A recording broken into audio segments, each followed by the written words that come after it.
Съвременните вдъхновители са хора като Ивайло Маджаров. Той е основател и ръководител на школа за фолклорни вдъхновения Олга Борисова в София. Освен това, Ивайло е и водещ на фолклорно предаване в програма Христо Ботев. Ще кажете, кое е вдъхновяващото. Веднага ви казвам.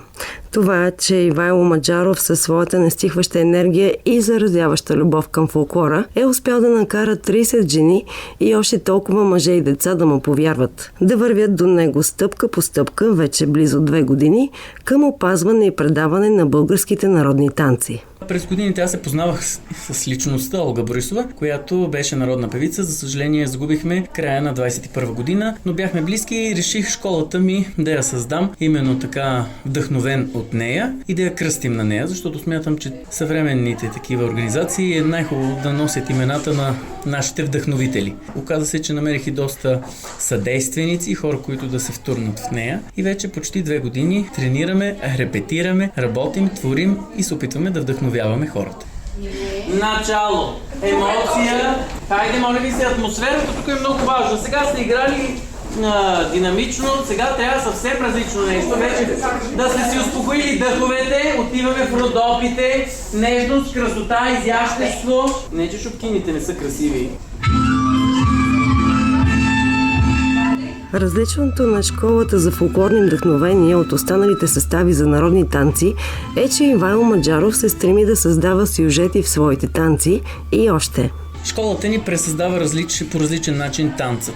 Първо, ние сме се насочили към различни танцови форми. Към тематичния, сюжетния танц и камерния танц.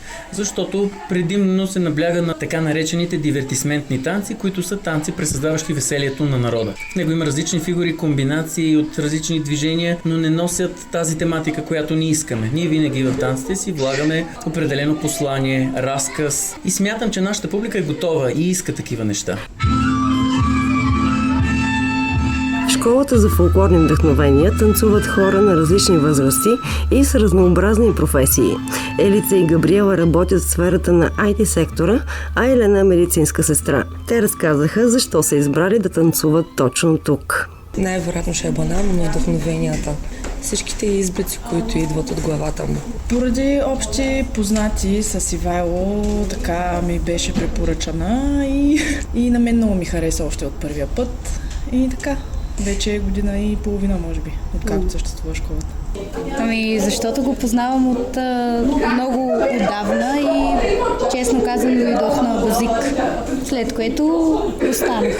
А защо избрахте точно народни танци? Като малка нямаше голям избор в малкия град, от който идвам, съответно, да, няма как. Или народни, или спортни, съответно избрах от малка народни. И всъщност нищо друго не намерих по-интересно. Като се преместих в София, търсех някъде да танцувам.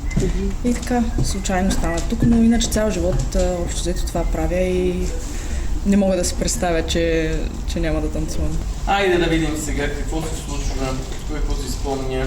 Дали ще разстроите доброто ми настроение. За БНР Академия, Илияна Типова.